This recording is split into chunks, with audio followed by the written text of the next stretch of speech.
નમસ્કાર, હું હર્ષ રાઠોડ, ન્યૂઝ ગુજરાતમાં આપનું સ્વાગત છે। સમાચારની શરૂઆત મોટા સમાચારથી વાત કરીશું। કોકરોચ જનતા પાર્ટીની જ્યારે તેના સંસ્થાપક અભિજીત દીપકે મંગળવારે આરોપ લગાવ્યો કે જયપુરમાં તેમના પર થયેલા હુમલામાં રાષ્ટ્રીય સ્વયંસેવક સંઘ એટલે કે આરએસએસના લોકોનો હાથ હતો। હાલ દીપકે નાગપુરમાં છે અને અહીં 4 વાગે સંવિધાન ચોક પર પાર્ટીનું પ્રદર્શન છે। તેમણે કહ્યું કે જ્યારે કોઈ પણ સરકાર કે તેની વિચારધારા વિરુદ્ધ બોલે છે ત્યારે આવું જ થાય છે। આમાં કંઈ નવું નથી। ગઈકાલે એટલે કે 15 જૂને કોકરોચ જનતા પાર્ટીએ જયપુરમાં પ્રદર્શન કર્યું અને આ દરમિયાન ભીડમાં સામેલ યુવકોએ દીપકેને લાફા માર્યા અને બીજી તરફ સીજેપીના ઇન્સ્ટાગ્રામ એકાઉન્ટ પરથી 2 લાખ ફોલોઅર્સ ઓછા થઈ ગયા। 16 જૂને પાર્ટીના ઇન્સ્ટાગ્રામ પર 2.50 કરોડ ફોલોઅર્સ અને જ્યારે સીજેપીના પ્રદર્શન પહેલા જ્યારે 2.21 કરોડ ફોલોઅર્સ હતા અને 7 જૂને 24 કલાકની અંદર 2.27 કરોડ ફોલોઅર્સ થઈ ગયા। કોકરોચ જનતા પાર્ટી નીટ પેપર લીક અને સીબીએસઈ પરીક્ષામાં ગડબડી અને શિક્ષણ વ્યવસ્થા સાથે જોડાયેલા મુદ્દાને લઈને શિક્ષણ મંત્રી ધર્મેન્દ્ર પ્રધાનનું રાજીનામું માંગી રહી છે, તો આ માટે દેશભરમાં પ્રદર્શન પણ કરી રહી છે।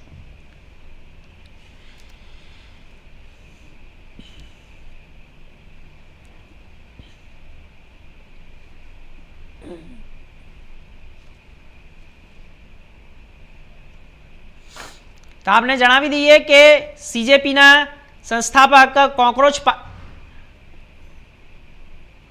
કોકરોચ પાર્ટીના સંસ્થાપકને જ્યારે ભર બજારમાં લાફા ઝીકવામાં આવ્યા હતા અને આ સાથે જ કોકરોચ પાર્ટીના ફોલોવર્સ ઘટીને જ્યારે 2.27 કરોડથી ઓછા થઈને 2.25 કરોડ થઈ ગયા, તો દીપકે કહ્યું કે જે તેમની વિરુદ્ધ છે તેમનું આવું જ પરિણામ થાય છે। તો આપ આ દ્રશ્યો જોઈ રહ્યા છો અને આ દ્રશ્યો જયપુરના છે। જયપુરની અંદરથી દ્રશ્યો સામે આવી રહ્યા છે। કોકરોચ પાર્ટીના જે સંસ્થાપક છે અભિજીત દીપકે, તેના ઉપર હુમલો કરવામાં આવ્યો હતો અને હુમલો કોણે કર્યો છે તે પણ સામે આવી રહ્યું છે ધીરે ધીરે, અને આ હુમલાનું શું કારણ હતું તે પણ ધીરે ધીરે સામે આવતું જશે।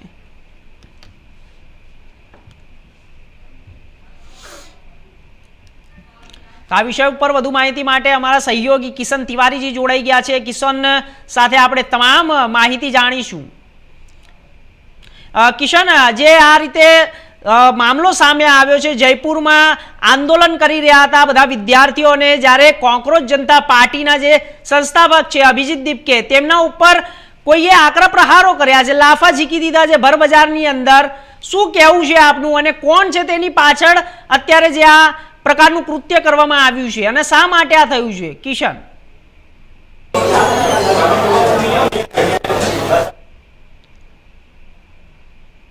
જી, મારો અવાજ મળી રહ્યો છે કિશનજી આપને?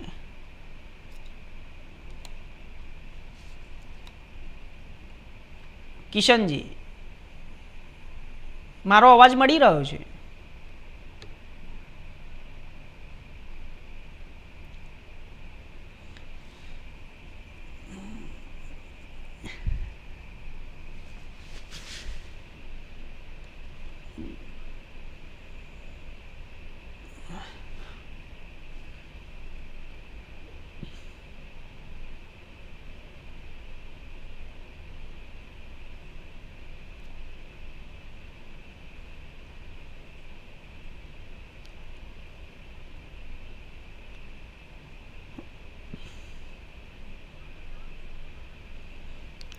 જી કિશનજી, અમારા સહયોગી કિશનજી સાથે જોડાઈ ગયા છે। તમામ પ્રકારની માહિતી જાણીશું। કિશનજી, જે અત્યારે હાલ મામલો સામે આવ્યો છે જયપુરની અંદર, જે આંદોલન કરી રહ્યા હતા વિદ્યાર્થીઓ, તેની અંદર કોકરોચ જનતા પાર્ટીના સંસ્થાપક અભિજીત દીપકે પણ હતા ત્યાં, અને તે દરમિયાન જ્યારે અમુક યુવકોએ તેમના ઉપર હુમલો કર્યો, લાફા માર્યા, પરંતુ શા માટે આ લાફા માર્યા છે અને શું સામે આવી રહ્યું છે, શું જમીની હકીકત છે? કિશનજી જી હર્ષ, સૌથી પહેલા આપણે વાત કરીએ તો જે હિસાબે કોકરોચ જનતા પાર્ટી તરફથી જે આંદોલનો સતત અત્યારે કરવામાં આવી રહ્યું છે, આપણે વાત કરીએ દિલ્હીના જંતર મંતર ઉપર જે ધરના પ્રદર્શન કરવામાં આવ્યો હતો, જે રાજીનામા માંગવામાં આવ્યો હતો, સૌથી પહેલા આપણે વાત કરીએ જે કોક્રોચ જનતા પાર્ટી તરફથી જે મુદ્દો સૌથી મહત્વની મુદ્દો જે ઉઠાવવામાં આવ્યો છે તે મુદ્દો છે નીટ એક્ઝામથી લઈને જે પેપર લીક થવાની જે ઘટના બની હતી તેને લઈને આપણે વાત કરીએ જે તમામ પરીક્ષાઓમાં જે ગડબડીઓ ગેરરીતિઓ જે સામે આવી હતી તે તમામ મુદ્દાઓને સૌથી પહેલા એ લોકોએ ઉઠાવ્યો હતો, એના ઉપર અવાજ ઉઠાવ્યો, જેને લઈને દેશના યુવાનો એમને સપોર્ટ કર્યા હતા. અને આપણે વાત કરીએ તો જે હિસાબે સ્ટાર્ટિંગના 3 થી 4 દિવસની અંદર જે હિસાબે એમના ફોલોઅર્સ સતત વધ્યા હતા કોક્રોચ જનતા પાર્ટીના ને લોકોનું સમર્થન મળ્યો હતો. પરંતુ સૌથી મહત્વની વાત એ છે કે હવે જ્યારથી વિવાદ શરૂઆત થઈ તેના વિશે આપણે એકવાર વાત કરી લઈએ. તો હર્ષ, હું તમને જણાવી દઉં કે વિવાદ આખી શરૂઆત થઈ છે દિલ્હીમાં જ્યારે જંતર મંતર ઉપર ધરના પ્રદર્શન કરવામાં આવ્યું. તે ધરના પ્રદર્શન દરમિયાન જે જોવામાં આવ્યો હતો, જે સમાચારો અને અહેવાલો અને જે વિડીયો સોશિયલ મીડિયામાં વાયરલ થયા હતા કે જે જમીની એ લોકો જે મુદ્દો લઈને ઉઠ્યા હતા કે આ મુદ્દો છે નીટ પેપર લીકનો મુદ્દો, એની સાથે સાથે જે પરીક્ષાઓમાં જે ગેરરીતિઓ સામે આવી હતી તે તમામ મુદ્દાઓ લઈને એ લોકો ઉઠ્યા હતા.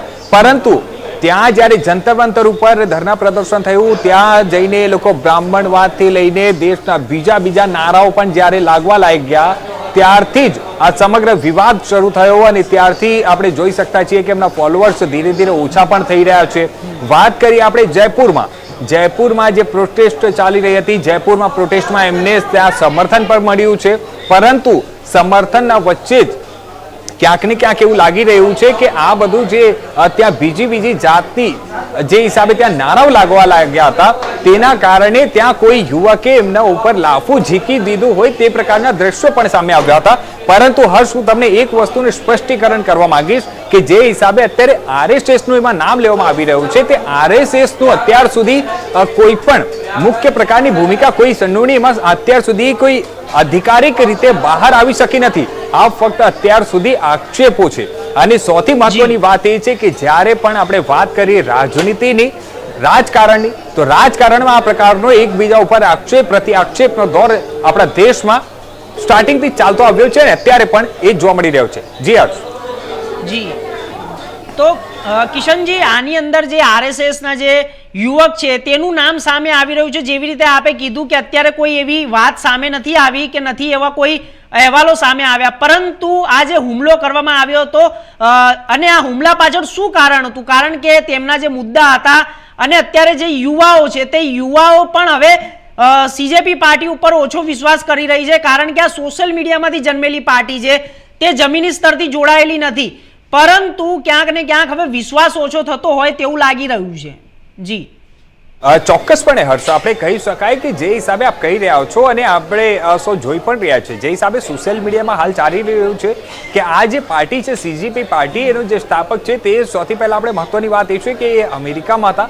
ત્યાં એમણે ત્યાંથી બેઠા એક ઓનલાઈન જે આપણે કહી શકાય કે ઓનલાઈન એક પાર્ટી બનાવી સોશિયલ મીડિયાના માધ્યમથી. ત્યાં લોકો એમને ટેકો આપ્યો અને ટેકો આપ્યા પછી સૌથી મહત્વની વાત એ છે કે યુવાનોએ ટેકો આપ્યો. પરંતુ એ ત્યાંથી જ્યારે જમીની સ્તર ઉપર પહોંચી છે, આજે જમીની સ્તર ઉપર જ્યારે સીજેપી પહોંચી છે, એટલે કે કોક્રોચ જનતા પાર્ટી, અને જ્યારે પ્રોટેસ્ટની વાત આવી છે, ધરના પ્રદર્શનની વાત આવી છે, તો ત્યાં એમાં ઘણી બધી તકલીફોનો સામનો કદાચ ક્યાંક ને ક્યાંક એમને દીપકેને કરવો પડી રહ્યો છે. જે હિસાબે અભિજીત દીપકેને જે લાફો ઝીકવામાં આવ્યો છે, જે દ્રશ્યો પણ આપ સૌએ જોયો છે, અમે પણ જોયા છે, જે હિસાબે સોશિયલ મીડિયામાં વાયરલ થયો છે.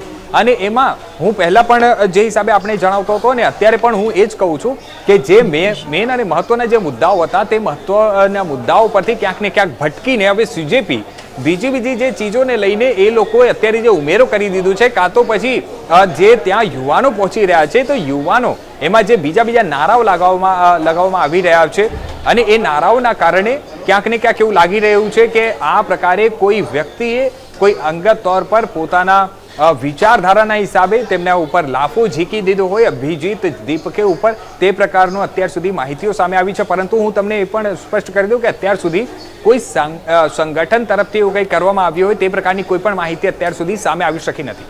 જી હર્ષ. જી, ચોક્કસથી કિશનજી, તો આપણે આની અંદર સમજી શકાય કે આ લોકો જે મુદ્દા લઈને આવ્યા હતા એ મુદ્દા કાંક ને કાંક દબાઈ ગયા છે અને જ્યારે આ મુદ્દાની વાત કરવામાં આવે નીટની વાત કરવામાં નથી આવી, એજ્યુકેશન ઉપર વાત કરવામાં નથી આવી, સાથે સાથે જે એ મુદ્દા લઈને આવ્યા હતા તેના ઉપર વાત નથી કરવામાં આવી, પરંતુ ક્યાંક ને ક્યાંક મુદ્દા હટીને બીજા મુદ્દા ઉપર જતા રહ્યા છે અને સરકાર વિરોધી આ કામ થઈ રહ્યું છે અને RSS ને બદનામ કરવાનું કામ થઈ રહ્યું છે, જેની અંદર નામ અનેક લોકોના સામે આવી રહ્યા છે. શું આ હકીકત સાચી હકીકત છે? કારણ કે હોઈ શકે કે કોઈ વ્યક્તિ રાષ્ટ્રના હિતમાં બોલવા માટે આગળ આવતો હોય અને તેને બોલવાની મનાઈ, કારણ કે જે CJPના જે સંસ્થાપક છે અભિજીત દીપકે, તે પણ તેમની વાત મૂકી રહ્યા છે, પરંતુ ક્યાંક ને ક્યાંક ફોલોવર્સ ઘટવાના કારણે તેમના મગજ ઉપર એવી ગંભીર અસરો થઈ રહી છે, તેમના ફોલોવર્સ ઘટતા દેખાઈ રહ્યા છે. તો શું આના વિપરીત પરિણામો આવી શકે છે? જી, એ હિસાબે જે મહત્વના મુદ્દાઓ હતા તે મહત્વના મુદ્દાઓ પરથી હવે ભટકીને ક્યાંક ને ક્યાંક એ મુદ્દાઓ હવે દબાઈ ગયા છે, તે પ્રકારનું પણ જે માહિતીઓ સામે આવી રહી છે. સૌથી મહત્વની વાત એ છે કે આ પાર્ટી જ્યારે ઊભી થઈ તે પાર્ટી હતી ફક્ત જે આપણે જણાવી દઈએ કે ચીફ જસ્ટિસ તરફથી જે એક સ્ટેટમેન્ટ આપવામાં આવ્યો હતો અને એમાં જે સ્ટેટમેન્ટ પણ એમનાથી જે નીકળી ગયું હતું કે અત્યારે દેશના જે યુવાનો છે તે કોકરેજની જેમ થઈ ગયા છે, એને એ વર્ડને પકડીને આ અભિજીત દીપકે તરફથી એક પાર્ટી બનાવવામાં આવી જેનું નામ હતું CJP, એટલે કે કોકરોચ જનતા પાર્ટી. કોકરોચ જનતા પાર્ટીએ સૌથી મહત્વનો મુદ્દો જે ઉઠાવ્યો હતો તે નીટ એક્ઝામ પેપર, જે નીટનું પેપર છે તે પેપર લીકનો મુદ્દો હતો. એમાં સાથે સાથે દેશમાં ઘણા બધા જે પરીક્ષાઓમાં ગેરરીતિઓ સામે આવી હતી તે તમામ મુદ્દાઓને લઈને આ તમામ પાર્ટીઓ ઉઠી હતી અને આ મુદ્દાઓ ઉઠાવ્યા હતા. તેને લઈને આપણા દેશના શિક્ષણ મંત્રી ધર્મેન્દ્ર પ્રધાનનું જે હિસાબે ત્યાં ઇસ્તીફા માંગવામાં આવ્યો હતો, રાજીનામું માંગવામાં આવ્યું હતું અને હવે એવું લાગી રહ્યું છે ક્યાંક ને ક્યાંક કે એ મુદ્દાઓ દબાઈ ગયો છે અને અભિજીત દીપકે જે છે તે અભિજીત દીપકે હવે પોતે રાજકારણમાં આવવા માંગતા હોય તે પ્રકારનું પણ ક્યાંક ને ક્યાંક ચર્ચાઓ થઈ રહ્યું છે, કેમ કે જે હિસાબે દ્રશ્યો સામે આવી રહ્યા છે. હર્ષ, હું તમને જણાવી દઉં કે એમાં ઘણા બધા જે નેતાઓ છે વિપક્ષથી લઈને આપણા દેશના ઘણા બધા નેતાઓએ તેમને ટેકો પણ આપ્યો છે, જે દ્રશ્યોમાં પણ સામે આવ્યું છે. જે હિસાબે કોકરોચ જનતા પાર્ટીની જે રેલીઓ હતી અને જે ત્યાં આંદોલન કરવામાં આવી રહ્યું છે, આંદોલનમાં ઘણા બધા નેતાઓ પણ ત્યાં રાજકારણમાંથી પહોંચ્યા હતા અને જેને જોતા કદાચ અત્યારે એવી જે ચર્ચાઓ ચાલી રહી છે રાજકારણમાં, અત્યારે રાજકારણના ગલીઓમાં અને જે ચર્ચાઈ રહ્યું છે તે એ છે કે અભિજીત દીપકે આવનારા સમયમાં કદાચ એ આપણે કહી શકાય કે રાજકારણમાં જોડાઈ શકે તે પ્રકારની પણ સંભાવના વ્યક્ત કરવામાં આવી રહી છે. સૌથી મહત્વની વાત એ હતી કે એમનું જે સ્ટાર્ટ થયું હતું તે ધર્મેન્દ્ર પ્રધાનનું રાજીનામું લેવાનું, પણ એ મુદ્દો હવે ક્યાંક ને ક્યાંક દબાઈ ગયો હોય તે પ્રકારના દ્રશ્યો પણ સામે આવી રહ્યા છે અને જેના કારણે જ બની શકે કે કોઈ વ્યક્તિએ એમના ઉપર લાફો ઝીકી દીધો હોય તેવા દ્રશ્યો છે અને તેવી માહિતીઓ સામે આવી છે.